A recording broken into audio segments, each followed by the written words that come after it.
the Flair Espresso Machine.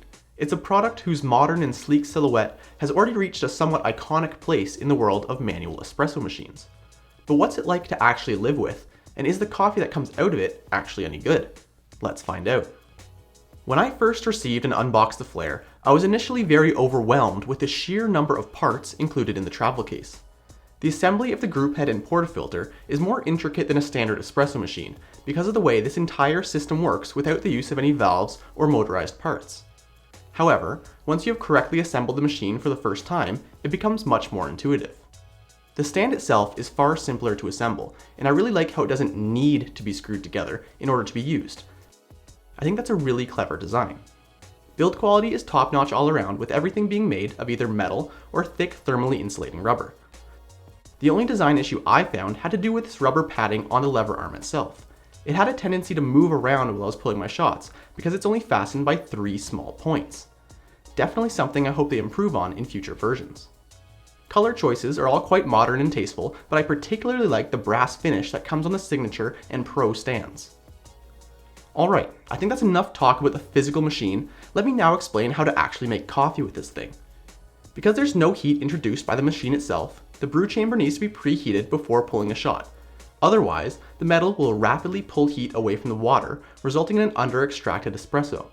To preheat, simply seal the base of the chamber with a rubber cap and fill with boiling water. I recommend doing this 2 or 3 times, especially when using lighter roasts where the extraction is more energy intensive. While the chamber is preheating, you have plenty of time to grind and dose into the filter basket, which comfortably holds 16 grams of coffee. The Pro 2 variant I'm using now only comes with a single wall filter basket, so you're going to need to ensure that you have a good quality grinder if you want to go this route.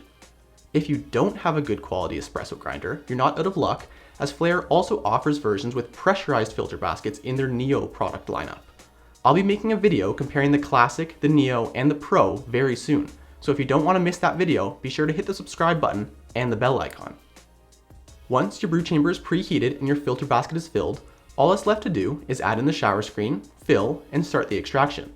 No matter which Flair you are considering, I highly recommend opting to get a pressure gauge. In such a manual process, it's a big help to avoid the feeling of running completely blind. Extracting on the Flair does take some force. The sizable lever provides you with a 9-to-1 mechanical advantage, but still, this system is not for the faint of heart. The pressure you need to apply, combined with some typically longer shot times, can lead to some shakiness towards the end of the pull. For this reason, an unexpected learning curve that I encountered was the technique for pulling the shot. If you start by pulling down on the lever, you'll end up in a very difficult position midway through the shot, needing to drop your entire body below the table in order to continue applying pressure. Instead, the better approach is to push down on the lever, keeping your body weight above the machine and using your other arm for additional support. So how does the coffee actually taste? This is the aspect of the Flair that I was most surprised by. If I'm honest, I wasn't expecting to be impressed by the quality of the espresso the Flair would produce. Because of how highly sensitive espresso is to minor changes in process flow, I thought that adding another variable of manually controlling the pressure would result in a workflow that was simply too difficult to get right. And boy was I wrong. The very first shot of espresso I pulled on the Flair was using a roast that I'd been drinking for a while and thought I was fairly familiar with. It was a lighter Colombian coffee with a subtle apricot tasting note on the finish. Or at least I thought the apricot was subtle. When I tasted that first shot on the Flair, the apricot flavor leapt out of the coffee, and I was left in a bit of shock trying to figure out how I was able to produce such a balanced and tasteful shot on such a manual coffee machine. Over the next few weeks of experimenting, I came to learn that what I thought was an added variable actually ended up being an added layer of forgiveness in practice. When you control the pressure and flow rate yourself, you can adapt throughout the shot as it progresses. So if it's flowing too quickly, you can lessen your pressure to adjust the flow to a more reasonable rate.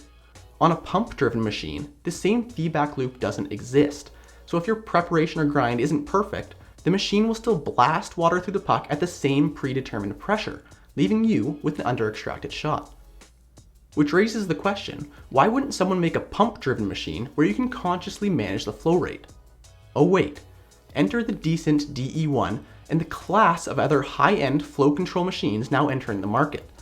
Pressure profiling is quickly starting to gain popularity because people are realizing its benefits for extracting amazing flavors out of coffees you thought you knew well. But boy, is there a price difference between the Flair and those other machines that offer flow control. In fact, when I started to think about it more, I realized how silly the prices of some espresso machines are when you're shopping for at-home use while you'll be making 1 or 2 espressos a day. We obsess over getting a machine with PID control, volumetric dosing, flow control knobs, and blindly accept massive price jumps in order to do so.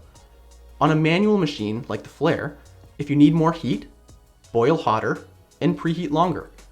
Want less yield? Put in less water. Want a pressure profile? Go right ahead.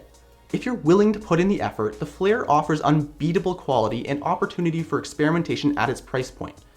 Each morning, I'm still making my espresso on the Oracle or the Apartamento. But on the weekends or when I have guests over, it's been all about the Flair recently.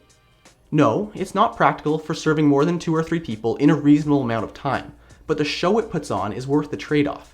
And when I'm making coffee for just myself, no other machine I currently own gives me the same ability to play around with flavor like the Flair has. Thanks for watching. If you want to see some more videos like this in the future, be sure to hit that subscribe button and the bell, and if you enjoyed this video, please leave a like, it really helps out a lot. Thanks for watching, and I'll see you in the next one.